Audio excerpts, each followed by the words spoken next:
지금도 사연을 보내면서 손이 덜덜 떨립니다. 그리고 제가 전생에 무슨 죄를 지었나? 그래서 이렇게 마음에 벌을 받는 건가? 고민하고 눈물 흘리고 찢어질 것 같은 가슴을 부여잡으며 이 사연을 보냅니다. 저는 50대의 시골로 남편과 함께 귀농한 여자입니다. 저와 남편은 전부 다 도시 출신의 직장까지 도시에서 살아온 말 그대로 도시 촌사람이었습니다. 저 같은 경우엔 할아버지 댁이 시골이어서 어릴 적엔 논밭에서 놀긴 했었지만 즐거운 추억은 그때뿐이었고요. 남편의 경우엔 벼농사도 제대로 모를 정도로 정말 도시에서 태어나서 자란 남자였죠. 제가 귀농을 한 이유는 어릴 적에 농촌에 집을 사뒀기 때문이에요. 그땐 시골 집값도 쌀 때였고 제가 젊은 적엔 대기업에 다닌 터라 어느 날 엄마가 오시더니 고향에 사시는 친척 어르신 중에 사정이 어려워서 집을 싸게 내놓으신 분이 계신데 너가 좀 비싼 가격에 사주면 안 되겠냐? 이러시는 겁니다. 어머니 부탁이고 제 기준에선 비싼 가격도 아닌지라 그냥 제가 그 집이랑 주변 땅을 사뒀습니다. 그때만 해도 어머니 체면을 위해 사둔 거지 땅이나 집에 전혀 관심은 없었습니다. 그렇게 아무 생각 없이 말하고 있고 지냈죠. 근데 50대 넘어서니까 경제적으로 힘들어지더군요. 그래서 여기저기 지인들에게 부탁을 했지만 아무도 도와주질 않는 겁니다.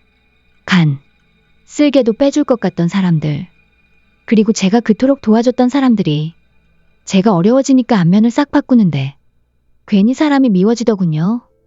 자식도 싫어지고 사람이 미워지니 떠나고 싶어졌습니다. 그냥 아무도 모르는 곳에 가서 머리를 식히고 싶더군요. 그래서 남편에게 어디 한적한 시골 마을에 가서 살고 싶다고 했더니 남편은 옛날에 지방에 사둔 땅이랑 집이랑 있잖아. 거기서 있으면 어때? 이러는 겁니다. 전혀 신경도 안 썼는데 남편의 말에 그제야 떠올라서 바로 시골로 내려왔죠. 여전히 시골은 시골이더군요. 하지만 오히려 그게 마음에 쏙 들었습니다. 그래, 아무도 모르는 동네에 가서 마음 정리 좀 하고 살자 란 생각이었습니다. 그래서 저 혼자 일단 시골에 내려왔죠. 남편과 아이는 일단 서울에서 살고 있었고요. 제가 와서 시골집을 좀 정비하고 있으니까 동네 어르신들이 오셔서 이것저것 묻더군요. 그래서 친절하게 설명을 했습니다. 그랬더니 어르신들은 여기 청년회랑 마을 발전회가 있는데 언제 함 들려요? 이러더군요. 아무래도 시골 정서를 조금 알기 때문에 저는 동네 어르신들이랑 청년회 분들에게 극진히 대했죠.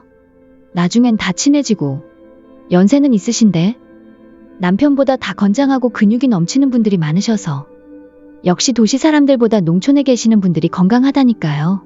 이러면서 감탄을 하기도 했어요. 그 이후로는 일사천리였습니다.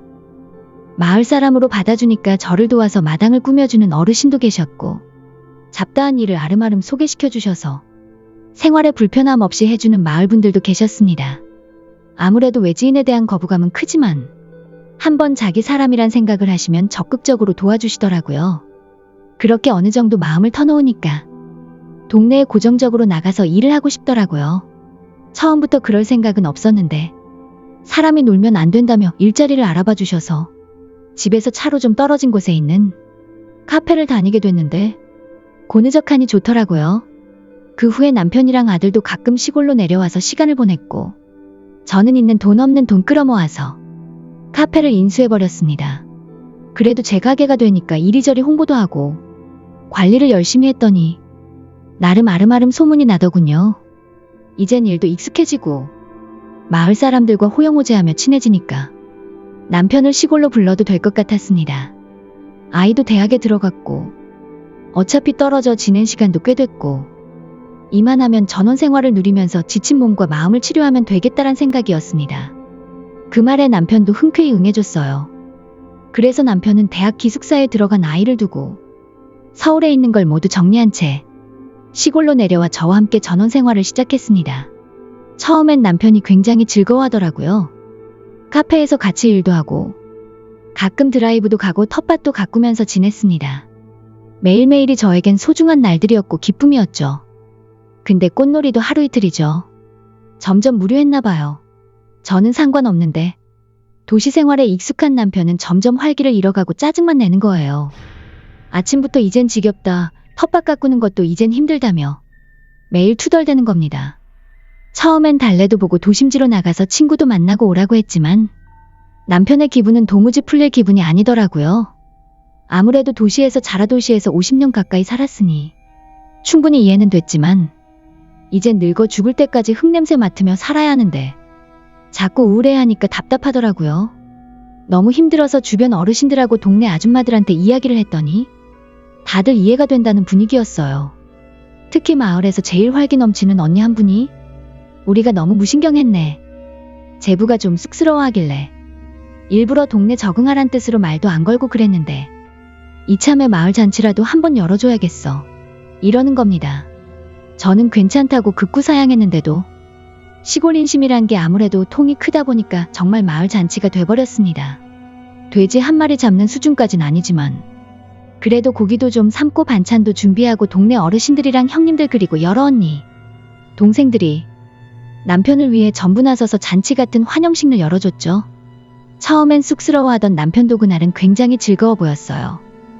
술도 한잔하고 마을 사람들하고 친해지니까 아주 생기가 돌아 보였습니다. 그래서 술도 마셨겠다 기분도 묘하게 좋아져서 그런지 그날 밤에 남편이랑 뜨거운 시간도 보냈습니다. 이제부터 모든 게 잘 풀릴 거라 생각했습니다. 남편도 예전보단 기운을 좀 차린 것 같았고요.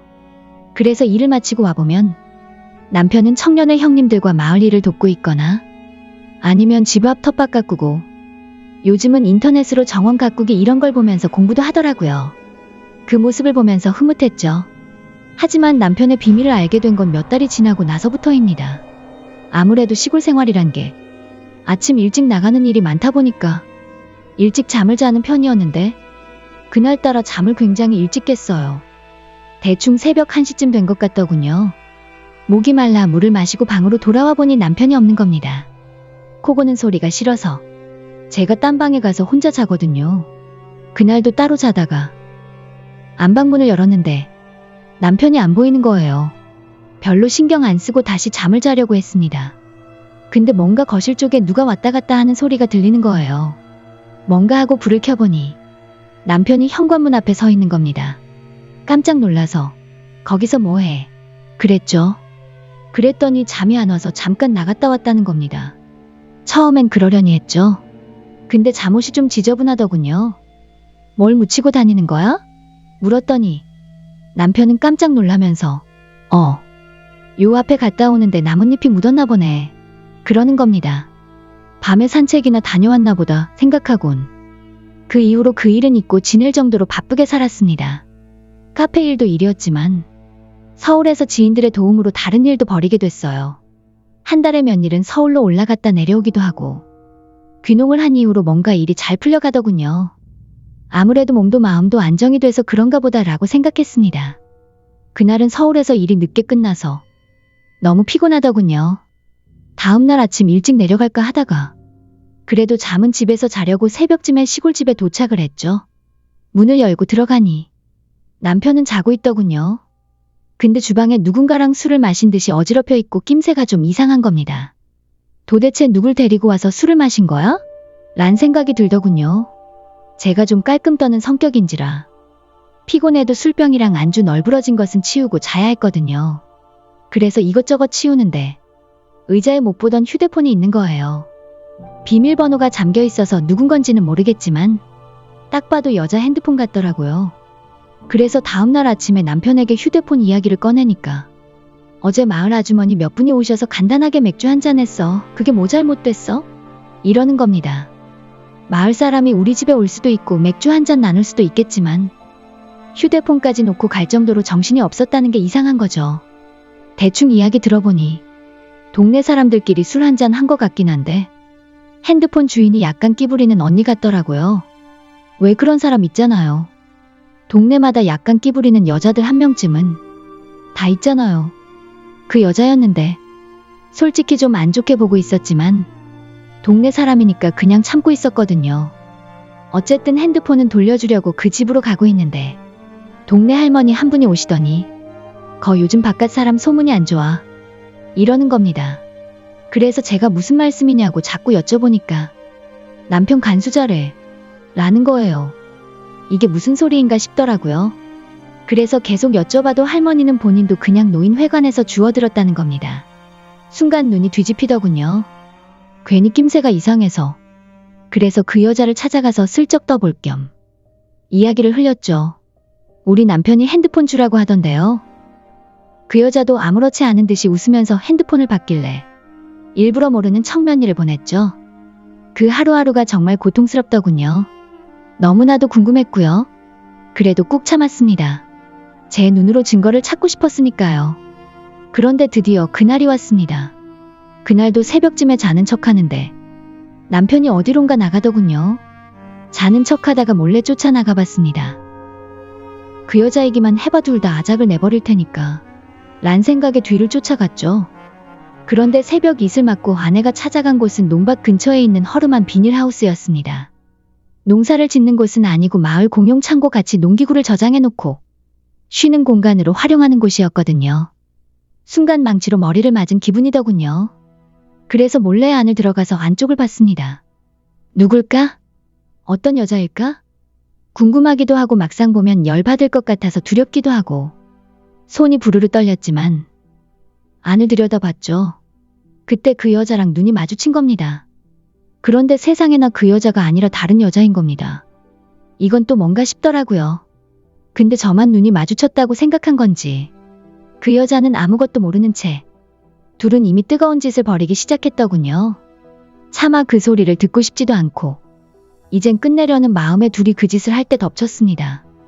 깜짝 놀란 남편랑 그 여자는 손발이 되게 빌더군요. 언제부터 이랬냐며 제가 화를 막 내니까 갑자기 그 여자 입에서 더 충격적인 말이 튀어나왔습니다. 난 오늘이 처음이야. 다른 사람한테 물어봐. 이러는 겁니다. 이게 뭔 소린가 싶더라고요. 남편이 이렇게 난잡한 사람일 거라곤 상상을 해본 적이 없었거든요. 너랑 그 짓을 한 여자 집이 어디야? 하며 추궁을 했습니다. 남편은 절대 아니라고 오해라고 하더군요. 다 필요 없었죠. 경찰 부르겠다고 난리치고 소란을 피우니까 동네 사람들이 다 모였습니다. 다들 시글벌쩍하며 한마디씩 하는데 동네 창피해 못 살겠더라고요. 물론 나중에 조사해보고 남편에게 이야기를 들어보니 끼부리는 여자는 정말 순수하게 핸드폰을 두고 간 거고 다른 여자랑 눈이 맞아서 내연관계였던 것은 사실이었어요. 하지만 그게 전부였고 오히려 그 내연관계 여자가 핸드폰 놓고 간 끼부리는 여자랑 남편이 그렇고 그런 사이인 줄 오해했다는 겁니다. 어찌됐든 간에 남편이란 작자가 바람핀 사실은 변함이 없는 거잖아요. 경찰은 남편이 불륜관계인 건 맞지만 간통죄도 폐지돼서 어찌할 바가 없다고 하더군요. 게다가 그 여자는 과부였어요. 이건 뭐 법적으로 처벌할 수도 없고 남편이 자발적으로 나선지라 이걸 어떻게 처벌하기도 애매하더라고요. 이젠 더 이상 더러운 쓰레기들이 사는 동네에 도저히 있고 싶지도 않고 남편을 보고 싶지도 않아서 이혼을 했고 정신적 위자료 청구했습니다. 동네에선 쉬쉬해달라며 저에게 싹싹 빌더군요. 그렇게 다정하던 사람들이 이젠 꼴도 보기 싫은 겁니다. 어떻게 피해 입은 사람에게 동네 창피하니 조용히 해달라고 할 수 있나요? 어차피 법으로 제대로 엿먹일 수 없다면 돈이라도 왕창 뜯어낼 생각이었는데 과부한테 돈이나 뜯어냈죠.